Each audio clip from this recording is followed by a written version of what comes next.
Paintober continues, and I am sharing in this episode everything I have painted in relation to Paintober over the past few days. Hi, I'm Serena, and I am an abstract artist. Indigo is day 3 of Paintober, and I have shared all the images as posts prior to this. And also I shared today's post as well. However, I wanted to go over some of the practice, some of the putting the paintings together, behind the scenes, what goes on. And I have sped up the videos because otherwise it would just be too long. And I just wanted to record how I arrived at the paintings I did. So all of the paintings are abstract paintings, but they all have this landscape element to them, which is inspired by my travels and walks in the landscape, and just as a general person, going from A to B really. So this is day 4 and it's green. And all my, as you may have guessed, and I did say in my last episode, if you haven't seen it, all my prompts for Paintober are colour prompts. So in the last episode, there were only two paintings to share anyway, because it was day 1 and 2, and those were purple and orange. And now we've had indigo, and this painting is called green. The prompt comes first actually, and then the painting comes afterwards. I like to squeeze out the colour required onto my Poly Pocket palette, or else I like to mix the colour on the palette. And this one's turned out quite nice. It was supposed to be green, and there is quite a lot of green in this painting. I'm quite happy that there's different shades of green and it's not all the same. You could have a big dollop of green in there. I mean, I think green is a hard one to paint successfully, to be honest, because it's a kind of a weird colour in my opinion. If you think differently, please comment. But there are so many tones of green, and some of them are really, really lovely, and you can create some really nice greens too. But I'm quite pleased with how that's turned out.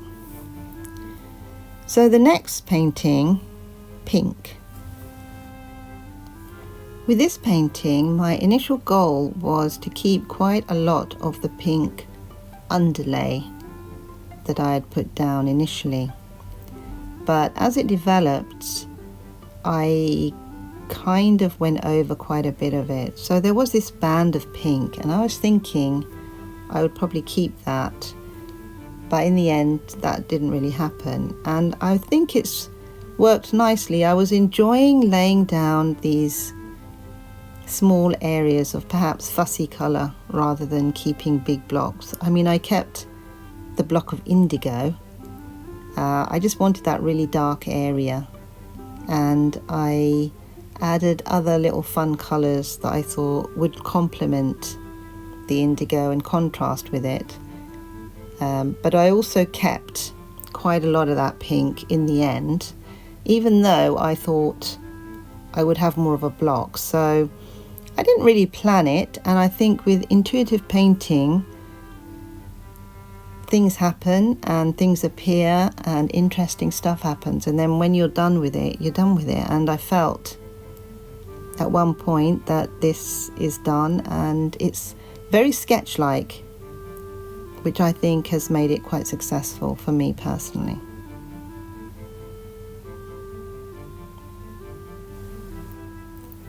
Red is a painting that is not a vista, it's not a landscape vista, it's a zoomed in view of an aspect within the landscape.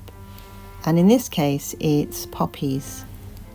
Here in Britain, we enjoy poppies because at certain times of year, there'll be fields and fields of poppies, which you can go out and photograph and walk about in, and just really enjoy the colour, and it's usually at a time of year where it's not freezing cold, but it's not really hot either, so being out and about in the poppy fields is quite enjoyable.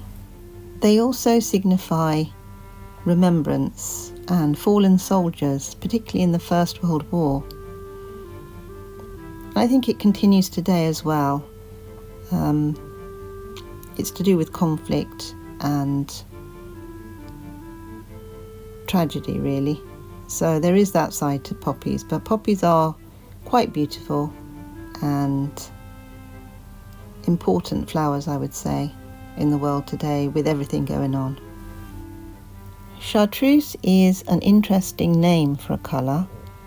I first heard the word chartreuse on YouTube by one of my favourite YouTubers who is more of a textile artist. She used it in relation to her textiles that she was making and the colours of those textiles. I think it's a nicer word than limey green, but I do like this green, and I think it's called sap green. It's in my oil collection, but I can't see the label anymore, so that's what happens to oil paint labels. They wear off after a while. But in this painting, I wanted the divide of an area that's quite visible and clear to see, and then something a little bit more misty or a little bit more ambiguous. So for instance, this area, which is the bottom area, so the bottom area is kind of a bit misty looking, could be water, could be mist, and then there's the top area which is in focus and clear. So there's a definite divide there. The blue painting is a background of blue with darker blue added, and actually the dark blue added is indigo, one of my favourite colours. And I do like using indigo with white because you get all kinds of tonal shades which are, to me, kind of fun. It's quite a simple painting. I didn't do much with it actually at all. I just layered the colours and created something coastal, I think.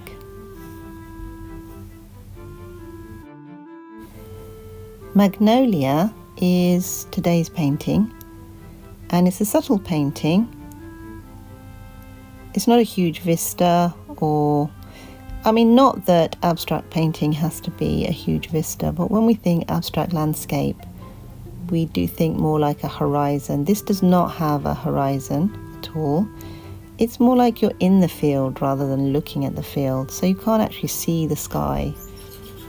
There's no sky here, but we do have a focal point in the pink, which I left when I was painting. I left a little slither of pink there, and I am glad I did that because it does create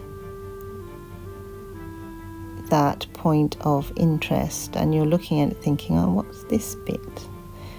And it's funny really, because even though you might think, oh, that's not exactly what a field looks like when you're in a field, it's more like how you remember or perceive something rather than what it actually is anyway.